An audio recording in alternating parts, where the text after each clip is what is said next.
complex pedantic theorem.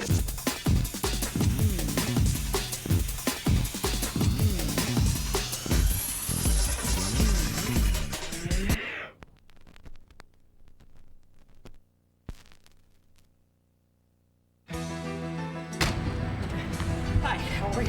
Nice to meet you. Well, I've been reading up on the company now. Yes, sir, I very much would like to work for your company. Being too aggressive.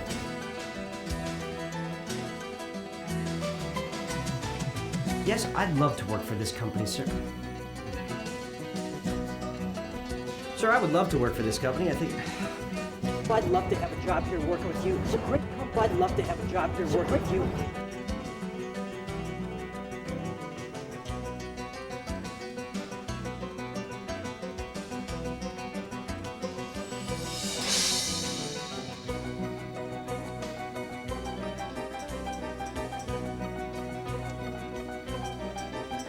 I do want this job. I'd love to work for your company, and I look forward to coming to work here every day. This is No Brainers on Interviewing, brought to you by Cerebellum Corporation, with celebrity guest John Davidson. Fear not. Now that you've got No Brainers on Interviewing, you've already taken your first step on the path to interview success. Throughout the course of this tape, we're going to help guide you through the interviewing process, from understanding the interviewer to accepting the offer. All of this will add up and help you land a job at a place like this.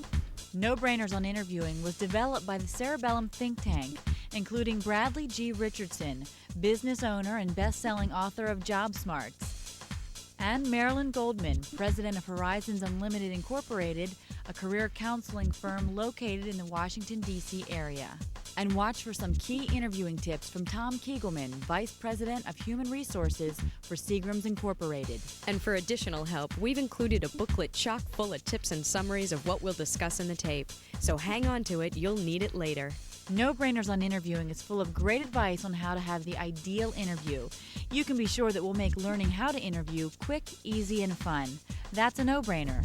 To get you focused on our interviewing game plan, here's a brief overview. First, we're going to put things into perspective for you, then quickly move into interview preparation, where we'll focus on doing your homework and the 6 types of interviews you're likely to face. Then we'll tackle the day of the interview and talk about appearance and logistics. After that, we'll get a dose of interview actualization and go over the 9 dimensions in which a candidate is judged. Then we'll touch on the salary issue and how to negotiate for the salary you want. And finally, we'll cover post-interview etiquette and handling an offer. Part 1, Putting Things in Perspective. Before you can actually get an interview, you need to have prepared a resume and cover letter. In this tape, we're assuming you've already done that. If you haven't, have no fear. You just need to check out No Brainers on resumes and cover letters. If you've already taken care of your resume, then you're probably gearing up for the big interview. Throughout this tape, the person doing the interviewing will be referred to as the interviewer, and the person interviewing for the position will be referred to as the interviewee. So, once you've got that down, it's important to realize that the interviewer is a person, just like you, and isn't out for blood. Everyone does it. We go to an interview thinking, oh my God, for the next 20 minutes, I better come up with the right answers or else I'm digging ditches the rest of my life. Well, it isn't that bad. Relax, lighten up. No one's going to humiliate or torture you. Remember that the interviewer was once in the same seat you're in. Think of the interviewer as just another person and you'll do fine. Because the interviewers are just regular people, they'll have flaws. Gain some perspective by recognizing these flaws.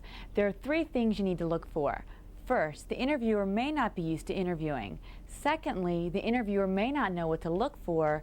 And thirdly, the interviewer may not be prepared. The interviewer may not be used to interviewing. The interviewer probably has a specific job to do other than interviewing, like designing miniature pony saddles. Because their main job isn't interviewing, be aware that many interviewers may not be very good at it. So, tell me about your childhood. To make the best of this situation, you may need to steer the conversation to your strong points. As a child, we went on a lot of road trips, and a lot of road trips means a lot of snack foods. That's where my love of snack foods came from. Without it, I would never have landed the marketing position at Little Antoinette's Snack Cakes. I even wrote the "Let Them Eat Snack Cakes" slogan. In fact, some interviewers may welcome it. Tell me about your experience at Little Antoinette's. The interviewer may not know what to look for. What we need is someone who is willing to accept the challenge but not treat it like a challenge. Someone who takes a challenge and doesn't make it look like a mountain. Well, maybe it looks like a mountain, but he doesn't treat it like a mountain. Actually, someone who treats a mountain gently, like a kitten or a baby duck. Once again, this can work to your advantage. Take the opportunity to show that you know what they are looking for and that you can meet their needs. I think it's very important to accept challenges, but not without preparation and assessment. Exactly. The interviewer may not be prepared. So I remember reading on your resume that you went to high school. Yes, I did. Yeah. You also went to college, it appears. If you think the interviewer isn't prepared, help him out. You're here for a reason. I did go to the University of Texas for my undergraduate work. They have an excellent program in zoology. It was the prestige of that program that got me a summer internship translating old Green Acres episodes for the monkeys in the sign language program at the San Antonio Zoo. So remember that your interviewer may be just as afraid as you are, and you can use that to your advantage. Now that you've got some perspective, let's move on to preparation. It's the interview review with Phil McHugh. Welcome to the Interview Review with Phil McHugh. I'm Phil McHugh. In the Part 1 review tonight, putting the view back in review. When facing the task of interviewing, it's important to put things into perspective. Gaining perspective on the situation will help you relax and focus on having a great interview. This has been the Interview Review with Phil McHugh. Part 2. Prepare yourself. A good interview is all about preparation. You don't have to hope you'll have a good interview. You can make it happen. Right, guys? Yeah, I'm with you. Agree with you. To ensure a good interview, there are 4 things you need to do. First, you need to do your homework. Second, you need to find out what type of interview you might have. Third, you need to know what to expect. And fourth, you need to practice, practice, practice. Section A. Do your homework. Before you go into your interview, you need to know what you're getting yourself into. You should try to find out as much as you can about the company you're interviewing with. Go to the library and do some research. Even the internet is a good place to get information. The place you're applying to may have its own website that can offer invaluable information and some good talking points for your interview. Know as much as you can about the company or organization before you go into the interview. You should know who their competitors are, what type of business they're in, what their products or services are, and any recent developments in their industry. All this preparation will show an employer that you really want to work for their company. The more research you do on the company, the better prepared you'll be for the interview and the better able you'll be to decide if you want to work there. An interview is not only a chance for the company to interview you, but also a chance for you to interview the company. Just like you're pitching yourself to them, they will be pitching themselves to you. Be aware that you need to judge them as well. No office place is going to be a utopia, but each will have certain qualities that you find particularly desirable, and certain qualities that you don't find desirable at all. Once a company decides to hire you, they'll go into sales mode and begin to tell you all of the wonderful things about working for them. But realize nothing is perfect. Just as you only tell the great things about yourself and forget to mention things like, I oversleep, I procrastinate, and I steal office supplies. Recruiters may also fail to mention certain unpleasant details. Your first day on the job is too late to discover these things. Understanding the position you're applying for is as valuable as having knowledge of the company. It's imperative that you know exactly what you're applying for. This will help you see how your qualifications relate to the position. Preparation is about knowing what you want as well as what the employer wants. Section B. Types of interviews. Believe it or not, there's more than one kind of interview. So when you're notified about an interview, it's important to find out what kind of interview it's going to be. There are several main interview types: telephone interview, preliminary interview, panel interview, sequential interview, mealtime interview, and a skill-based interview. We'll go over each type so you have an idea of what to expect in each situation. The telephone interview. With a telephone interview, the interviewer will probably specify so up front. If they don't, then ask. Telephone interviews are often used to determine whether or not your salary needs are in their ballpark. This is something you should think about ahead of time, and if possible, you should avoid the telephone interview. But sometimes, due to location or time constraints, a telephone interview can't be avoided. When you're doing a telephone interview, it's important to act like you are in a one-on-one interview. Even though the interviewer can't see you, your speech and choice of words will reflect how you sit, act, and dress. If you are dressed formally, you are more likely to speak formally. Also, be aware of your voice and make sure it doesn't show how nervous you might actually be. At the conclusion of a telephone interview, always request an in-person interview to follow up. The preliminary interview. Sometimes, before you get into the main interview, you first will have a preliminary interview. This interview will probably be with a human resources representative. The purpose of this interview is to weed people out, so higher-ups don't have to waste their time with people who have little or no chance of getting the position. Even though the preliminary interviewers can't hire you, they can keep you from getting the opportunity to get hired. So, treat them with respect. Don't give too much information. Using your whole pitch here would be a waste of time. Be pleasant and to the point. The panel interview. Panel interviews are when there's more than one person interviewing you. A panel may consist of department heads or just various people that you'll have to work with if you get the position. Each panel member will probably have a list of questions and a rating sheet, so you need to really be aware that there's an audience. Because there will be so many eyes on you, make sure to watch your body language and eye contact. You need to look and talk to each person on the panel. And after the interview, make sure to get each interviewer's name and card. They will appreciate it, and it will help you remember their names and titles later when you're writing a thank you note. The sequential interview. Sequential interviews are frequently used for positions in which someone has to work directly under several people. In a sequential interview, you interview with more than one person, but at different times. Though sequential interviews may seem less formal, you're still being judged. It's important to find common ground with each interviewer and find something different to talk about with each one. You may repeat some answers, like why you want the position, but you want to make sure not to sound stale. Even though you're dealing with a hierarchy in a sequential interview, it's important to treat all interviewers the same. Don't treat anyone like they are lower on the totem pole. Remember, if you get the job, you're going to have to work with all of them. The mealtime interview. A mealtime interview is a hot commodity. It means the employer likes you enough to at least buy you food. However, a mealtime interview isn't without its pitfalls. Be very aware of spills, manners, and drinking alcohol. Interviews don't always take place in an office. They may occur in a restaurant, over lunch, or dinner. If you find yourself in this situation, don't order the most expensive thing on the menu or food that's difficult to eat. Imagine you're on a date. You aren't going to order ribs, lobster, spaghetti, or any other food that's difficult to eat and will make you look stupid. And never, ever order alcohol, even if your host does. And always remember that you're not just out to eat with your buddy either. You're being interviewed, so act like it. The skill-based interview. A skill-based interview is when you must perform in some sort of capacity. If you're an actor, you may have to do a script reading. If you're in advertising, you may have to give a sample pitch. A skill-based interview can be a great opportunity to show the interviewer what you've got, but make sure you show them the right thing, that you're responsible, creative, and organized. If you need equipment for your presentation, make sure to let your interviewers know ahead of time. Just a note, ahead of time doesn't mean 15 minutes before your presentation.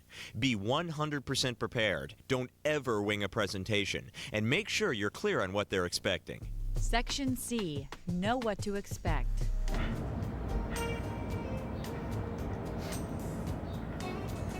When you meet someone for the first time, there can be that awkward period during the first few minutes where no one knows exactly what to say. This happens a lot in an interview as you're being escorted back to the interviewer's office. To avoid this awful silence, have a few topics picked out that you can make small talk about. An easy way to do this is to read the morning's newspaper to get ideas. So I read in the paper this morning that a golden retriever rescued 11 orphans from a burning ice cream parlor on Sunday. Really? Heartwarming story. Those are good dogs. Damn good dogs. It's important, though, not to sound like you've prepared something. Make sure that your personality can shine through. Find something in common with the interviewer so you can bond. An interviewer is more likely to hire someone they feel a connection with. It's easier to make that connection if you're relaxed and prepared. So that means practice. Specifically, you need to practice how to answer interview questions.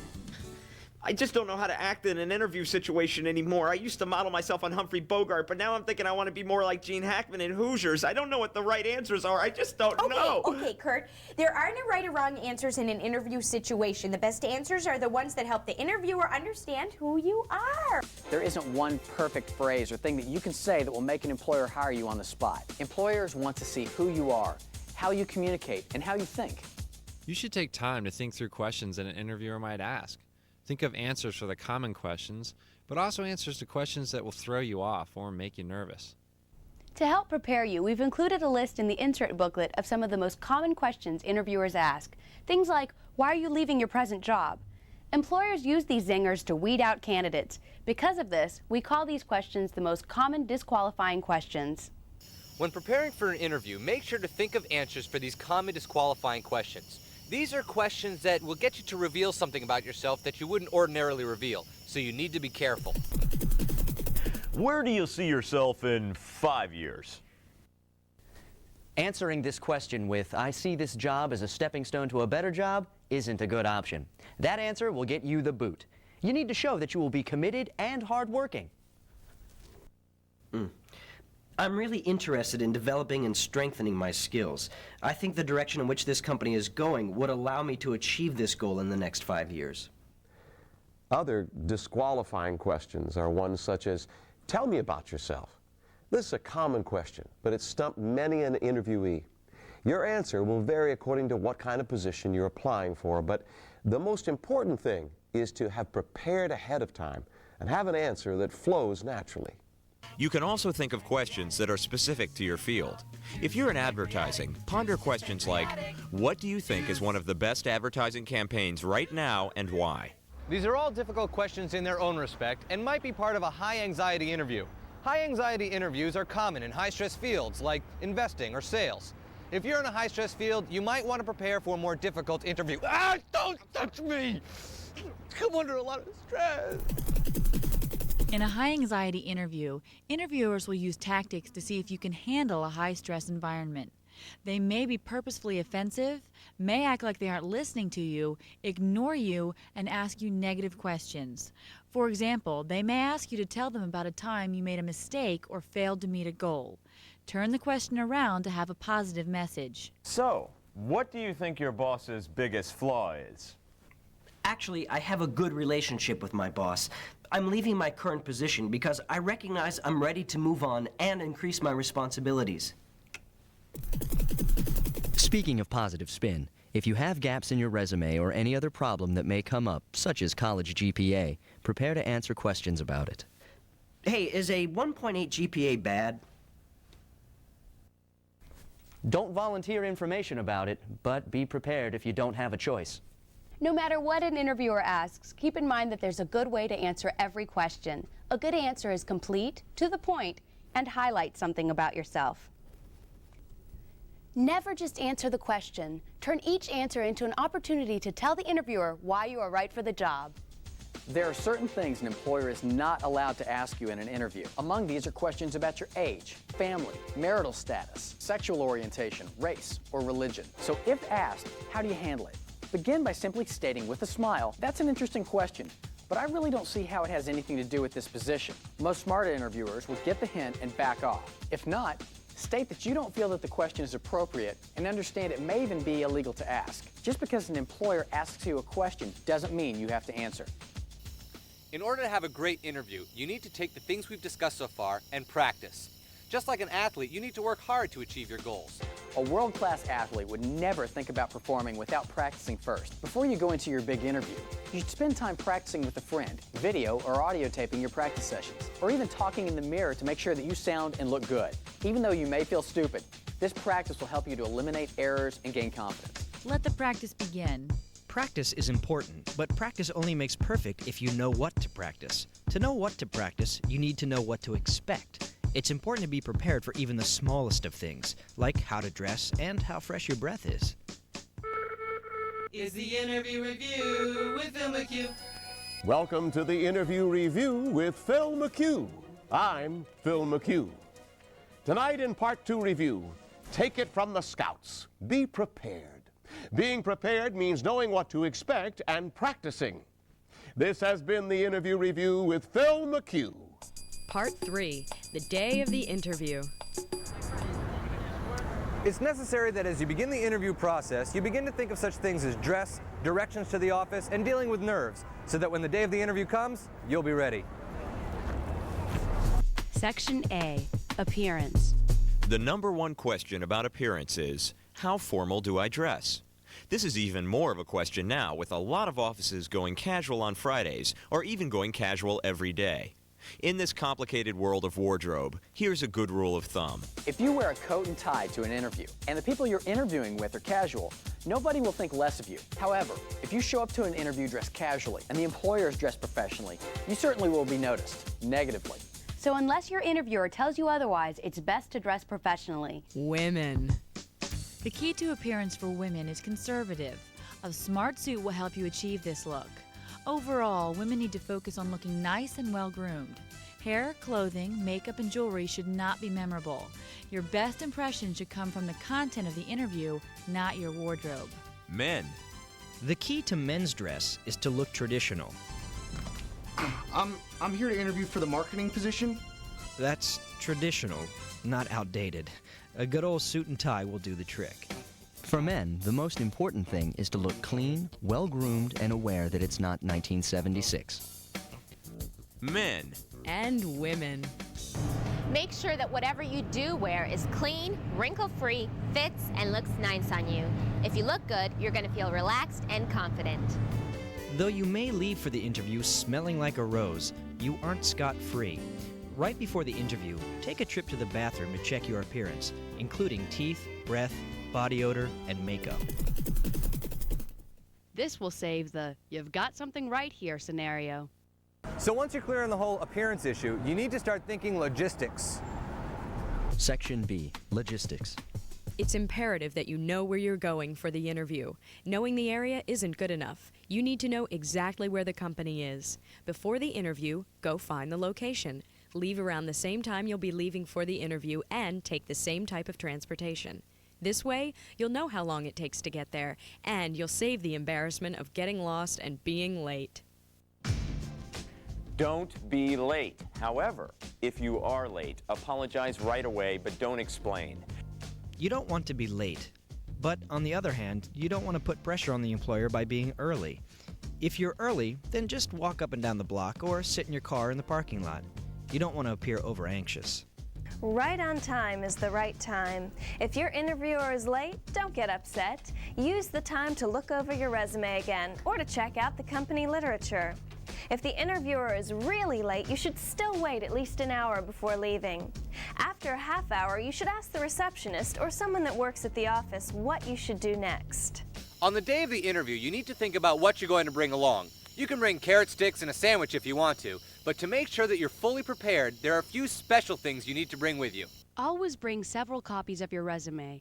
This will come in handy in case the interviewer doesn't have one, or if in a panel interview, not all the interviewers have one. You should also carry your work reference information with you. You should have a list of about 3. That way, you can choose the ones most appropriate for the position at hand. Be sure to give your work references a heads up when you start looking for a job. When you do give your references to an interviewer, make sure to later contact the reference and let them know what's going on. They'll appreciate it. If your current employer doesn't know you're interviewing, then don't list them as a reference, or else it won't be a secret for long. What? On the same note, don't list an employer as a reference if you don't trust that he or she will give you a good recommendation. An employer who fired you or an employer you left high and dry is not going to have the fondest memories of you. You should also carry examples of your work with you. If you're in marketing, bring a non-confidential marketing plan. If you're a writer, bring writing samples. If you are a clown, bring pictures of your sad and happy face. That way, you always have a little something extra to share. Everyone gets nervous. It's a natural reaction when excitement and fear get together. The best thing you can do about nerves is to accept them. Understand that it's natural to be nervous.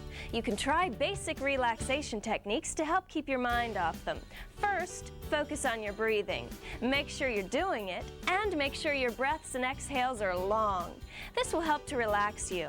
You may want to do a little light stretching to loosen yourself up. Be aware of a stiff neck and clenched teeth.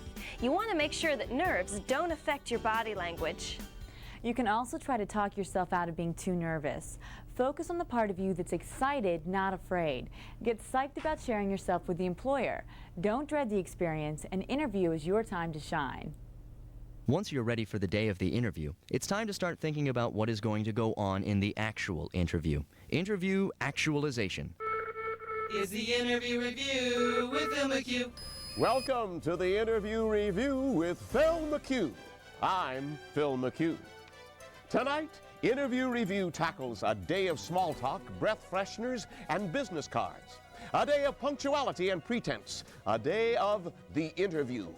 On the day of the interview, it's important to focus on appearance. You need to look sharp and clean and well-groomed. Logistically, know where you're going, what to bring, and how to relax when you get there. This has been the Interview Review with Phil McHugh.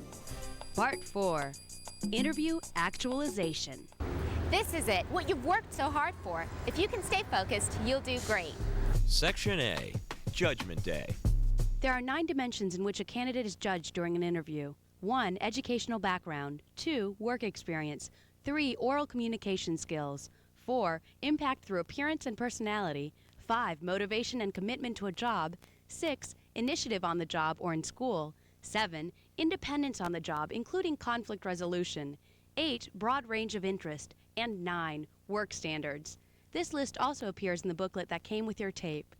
Let's take a look at these 9 dimensions and how you can make sure you get good marks in each of these categories. Dimension 1. Educational background. Once you've gotten an interview, the interviewer has already seen your resume and already knows whether or not you have the appropriate educational background. You should, however, be prepared to talk about your education and how it relates to the position you're applying for. For example, you might want to bring up a specific course you took that would help you in the position. If you're applying for a hotel management position, you might want to discuss a specific course you took in tourism studies, or you could talk about a specific project you worked on for a management course. It's always good to tie in your educational background, especially if you don't have a lot of work experience. Dimension 2. Work experience.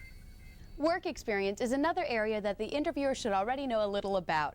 Your resume should cover the basics, and then you should be prepared to describe in detail what skills you have acquired and how they qualify you for the available position.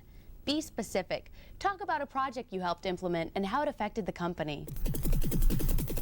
I felt like people wanted something more at their fast food. People didn't want to feel like they were eating a lower class of food, so I said to myself, why are we giving them lower class condiments? That's when I knew the answer. Fancy ketchup. All the following dimensions deal with you as a person and your ability to bond with the employer. You need to mesh with them. Not every person you meet will relate to you, so if the chemistry's not there, it's bet your losses, rather than work for someone you don't like or doesn't like you. Dimension 3. Oral communication skills. Getting your point across during an interview is extremely important. If you can't get your point across in the interviewer will think that you won't be able to get your point across in an important business situation, and then you're doomed. Make sure that you're clear, direct, and that your speech flows. Also, use appropriate language in the interview. Most slang is probably not appropriate. Practice will help your speech immensely. Talk into a tape recorder to make sure that your speech flows and that you don't use any verbalized pauses such as like and you know. You know? So, like it was like basic office work, right? I mean, like basic, you know, really basic. You know what I mean, right? No, actually, I don't know what you mean. Basically, in an interview, you want to sound professional, and you want people to like listening to you. Be professional but friendly. An interviewer likes someone who allows their personality to show through. Dimension 4. Impact. A first impression is exactly that, a first impression. so make sure it's a good one. The interviewer is looking for someone who will fit in, so look and act like you will. You should be able to pick up on the mood of the office while you are waiting or while you are walking to the interviewer's office. Take note of the working environment. Are people laughing and joking, or are they quiet, busily working? You should look like you fit in too. That's why it's important to research the company and the position before the interview. A brokerage firm is probably going to be more conservative than a graphic design firm. Make sure your demeanor fits with the genre. Fifth dimension. Motivation and commitment to a job. An interviewer wants to see someone who really wants the job, not someone who wants a job, but someone who wants a job at their company. Offer suggestions and show that your addition to their team will really make a difference. Employers want someone who's going to be a good addition to the company, not someone who's just going to fill a desk. Commitment to a job is very important. Never tell an employer that the position you're interviewing for will be a good stepping stone. Employers don't want someone who is constantly going to be looking for something else. Make it clear that you're looking to commit to a job. Dimension 6. Initiative on the job or in school. Employers want someone who's going to take the ball and run with it, not someone they'll have to hand-hold. Make sure to stress that you're that type of employee. Talk about specifics from your past that show your ability to take charge. So how closely were you supervised at your last job? Was there any hand-holding involved? My immediate supervisor was more of a facilitator. I like to take charge of my projects, not wait for someone to tell me what to do. I see the supervisor as someone to steer the project in the right direction, but that ultimately I'm responsible for its progress and quality. Dimension 7. Independence. An employer wants someone who is able to think for themselves. Independence in the workplace is a great attribute for an employee to have. If you have to make a difficult decision on the job, the employer wants to trust that you'll make the right decision. So if required, would you be able to fire a coworker, a friend, a relative, your next-door neighbor, your childhood best friend, the only guy who let you sit at his lunch table in high school? Firing someone is never easy, especially if it's a friend. But when you have a job to do, you have to act in the best interest of the company. Dimension 8. Broad range of interests. The employer is looking for well-rounded employees that have had work experience and life experience. To broaden your appeal, make sure to mention activities and hobbies you have outside of work. This will help give your personality definition. Dimension 9. Work standards. An employer wants an employee who has personal goals, someone who's interested in personal excellence and not just in being outwardly rewarded. Show indirectly that you have these internal standards. Section B. You're there for a reason. An interviewer may be judging you, but you should enter into the interview with a mission of your own. You need to know how to achieve your objective. I mean, you are there for a reason, to get a job. You can help convey your message, i.e., give me the job, by steering the conversation in the direction you want it to go. If you want to talk more about work experience than educational background, lead the interview in that direction. If the interviewer goes off on some tangent, stay focused and try to get the interview back on track. You don't want to leave the interviewer with nothing but your opinions on which diner has the best chicken fried steak. You can always change the topic, but most importantly, you want to keep the conversation alive and kicking. Make sure to answer the questions in a way that the conversation doesn't die. If the interviewer asks you, have you ever seen a fruit bat? Don't just say, once. You should expand and tell a story you heard about them, maybe a story you heard as a kid. You want to avoid any uncomfortable lull at all costs. A good interview conversation is like a gymnastics routine. You want to get all the basics in quickly and with style. The conversation should flow and shouldn't be choppy. Like a gymnast, it is important to remember that you convey ideas not just verbally, but through body language as well. Your posture, facial expressions, hand gestures, and positioning will tell the interviewer a lot. Don't slouch in your chair or seem too stiff. Make sure your body language is telling the interviewer that you are attentive, interested, and focused. Once you've taken care of your side of the conversation, it's time to think of the role of the interviewer in the conversation. You need to make sure to observe the interviewer's body language as well. Is the person focused? Does he or she understand you? You need to take notice of the interviewer's reactions and adapt to them. Make sure it's not just you talking and that you're both active participants. You should also try to make the interviewer feel appreciated. The interviewer wants to feel that you're having a good time and that you enjoy their company. If they make a joke, however painful it may be, laugh anyway. If they feel good, they'll remember the interview fondly. When the interviewer is talking, you can encourage them by being an active listener. This isn't the time to think about what you're going to say next. You need to listen and show you're listening by leaning forward and incorporating what they're saying into your own dialogue. A good way to show you're listening and involved in the conversation is to ask questions. You need to ask questions, you need to ask questions, you need to ask questions. You may not have any, but you need to ask them anyway. Think about the kinds of questions you could ask before the interview. For example, you can ask about specific company projects or about day-to-day office activities.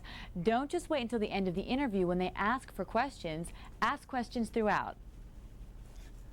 The interviewer is not the only person you can query. Feel free to ask other people you meet questions. Interviewers are focusing increasingly on group dynamics, so it's important to treat everyone with respect. The interviewer wants to know that you're going to fit in and be liked. Your interview may be with a specific person, but believe me, everyone you meet, from the receptionist to the person in the hallway, will have some input to whether or not you get hired. Treat everyone you meet as if they decided whether or not you get the job. Remember, everyone counts. You're in an interview for one reason: to get a job. You've got your mission cut out for you, and you need to use all the tools you have to achieve that objective. To ultimately accomplish your mission, you've got to make sure to give the interviewer what they want. Employers don't want to spend a lot of time hiring. They want to find someone fast so they can get on with their own jobs. They're looking for someone to walk in and show them you're their man, or woman for that matter. You can do this by stressing your skills and telling them how you'll be as an employee. Stress your skills, not your past job titles. The employer wants to know what you learned and accomplished in that position. Try to stress the skills that you carry with you and that aren't specific to a particular job. Broad skills will apply to many areas, but specific ones, like your ability to paint landscapes on the head of a pin, will not. For instance, if you were in sales, emphasize your ability to communicate in high-stress situations, not your ability to sell dog sweaters. The employer wants to know that you have skills and that you can apply it to their position. Selling dog sweaters is a task in itself. We had a large demand from the East Coast, then on top of that, huge interest in Europe. I was dealing with so many different countries, different languages, different needs. That's when I really learned what it takes to be successful in sales. Once they know you have the skills, you need to show the interviewer that you'll be a great employee. Make sure that you talk about your excitement for the company and the ideas you have. An employer wants someone who's going to make their lives easier, so stress what you can do for them. If you demonstrate the qualification, the skill, and the desire to work hard and do a good job, the interviewer will be sure to take notice. Is the interview review with Phil McHugh. Welcome to the Interview Review with Phil McHugh. I'm Phil McHugh. Tonight on Interview Review Part 4, we'll take a look at interview actualization. It's important to keep in mind that you are being judged. Interviewees should make sure to review the list of the 9 dimensions in which a candidate is judged. Also, when interviewing, you are there for a reason, so make sure you get the chance to show the interviewer who you are. This has been the Interview Review with Phil McHugh.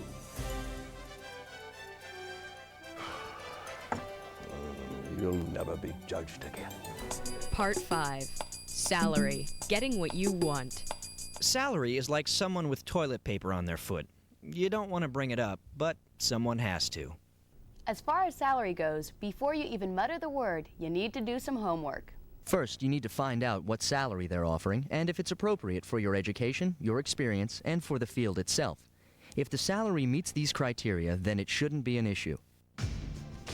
You need to have established a baseline salary that you will not go below. Wait to bring up salary until your interviewer does. If they don't, you have to. If you do bring it up, make sure to ask about more than just salary. You want them to know you are concerned about other things like retirement. Consider the whole compensation package, not just salary. Consider bonuses, commission, benefits, flex time, leave, etc. Health benefits in particular are an important issue. With health benefits, you need to find out what the employer offers and how much you have to pay, if anything. Make sure to ask if family is covered as well. As far as salary and benefits are concerned, you definitely need to ask questions. Don't just say, "That's great." Eagerness equals sucker. More importantly than baseline salary, you need to decide what salary you eventually want to make. You should then consider whether the position you're being considered for has the possibility of promotion and/or a raise to help you achieve your ideal salary. Now, if the salary you're offered is not in the range you had in mind, then you might have to negotiate.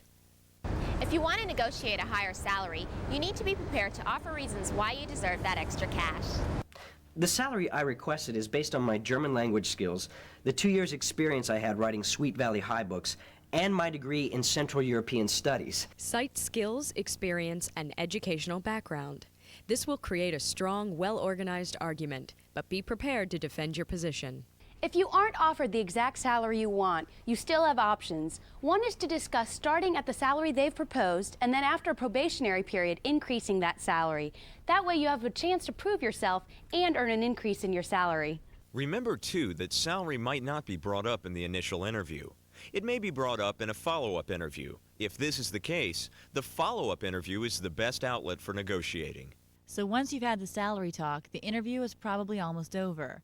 Just something to chew on. If the interviewer asks for references at this point, it means they're really interested. Once the interview is wrapping up, you need to make sure you know what's going to happen next. And don't be afraid to ask. Never leave without getting a specific time frame that you can expect to hear back from the employer. It's not out of line to say, "So I can expect to hear from you in 2 weeks?" Always get a time frame. And if you haven't heard from them in that time frame, there's nothing wrong with calling them. After all, you want the job, don't you? It's always best to know what to expect. A follow-up phone call never hurts. But still, find out if they're going to call you or if you need to call them. 'Cause sitting by the phone for the next 3 weeks isn't the best option.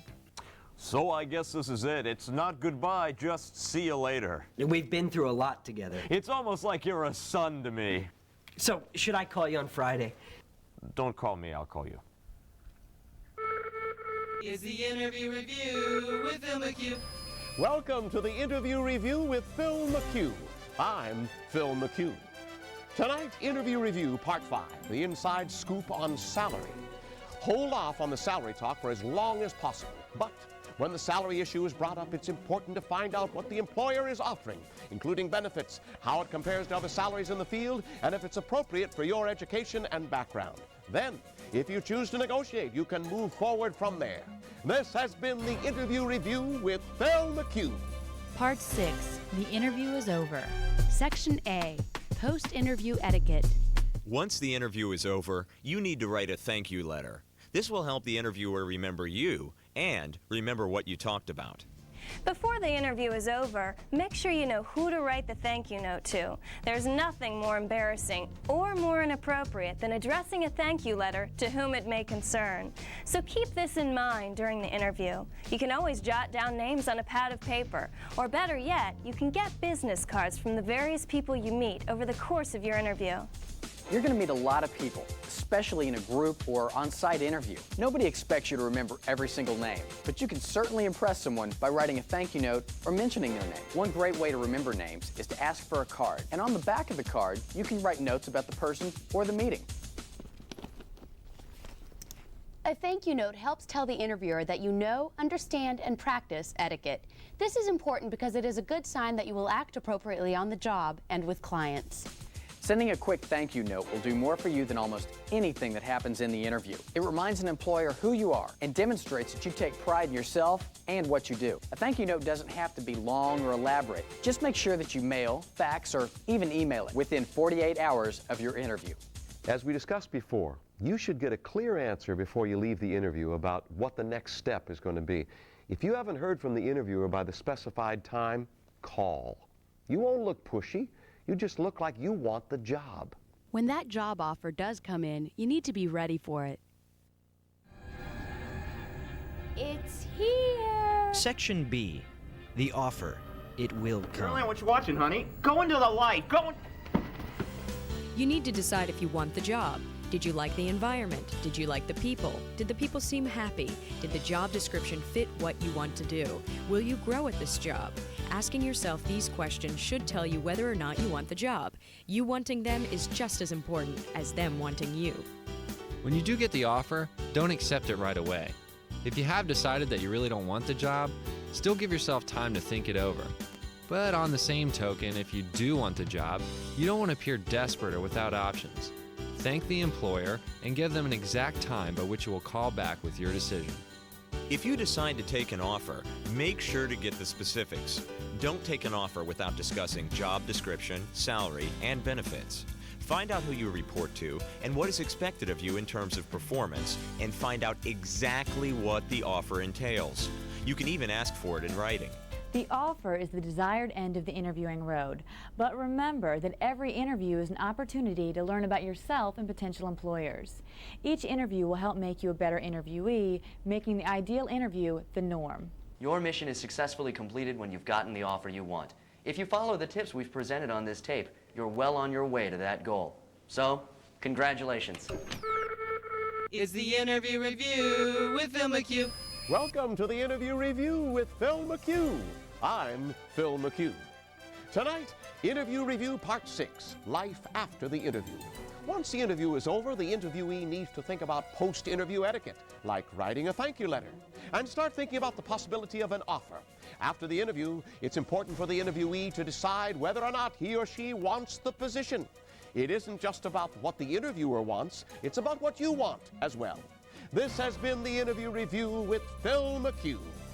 So we've gotten through a lot of great information, and now we have something to help wrap this baby up. To pave the way to interviewing success, here's a list of 6 key interviewing tips from the Vice President of Human Resources for Seagram's Incorporated, Tom Kegelman. Map out your career game plan. Before the interview, map out your career game plan.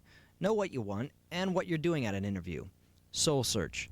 Define clearly your personal and career objectives and keep them in mind during the interview process. Conduct thorough research. Conduct thorough research on the company you're applying to, and just as important is researching its operating culture. Be sure you have enough knowledge about the company to respond to questions and to formulate specific questions of your own. Anticipate questions. Anticipate the top questions and prepare simple, to-the-point answers. Walk the fine line between telling enough without saying too much. Watch the interviewer's body language and facial expressions closely to gauge when you might be saying too much. Be enthusiastic. Be enthusiastic and display a positive attitude. Eye contact is critical, and body posture is important. And don't forget to smile, but only when it's appropriate. Role play. Have you ever been paid for anything? No, I haven't. I have to say that I have not. During your preparation, role play with someone you have confidence in. There's nothing like practice, yet many applicants fail to rehearse. That's pretty good, man. Really? Yeah, I mean, no, but see, when the guy throws me the thing about, hey, have you ever done any, it's like, I'm not sure about that. No, I know, but I think you got it, man. Dress appropriately. Style is important, so dress and groom appropriately. Traditional dress, such as dark suits, are best. Why not expand your knowledge? There are a bunch of other no-brainers titles like buying a new car, quick and easy cooking, and the internet. No-brainers make learning quick, easy, and fun. If you have any questions about this tape, just pick up the phone and give us a call at 1-800-238-9669. Welcome to your new office.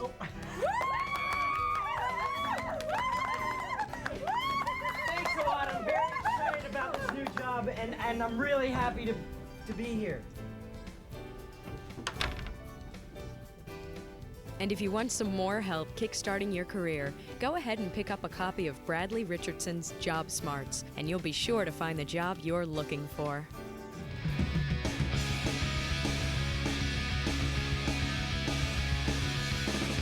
Juliet, she gets so upset. Don't know why now. Juliet, she is getting wet. There's no stopping her now. Take it easy, take it easy.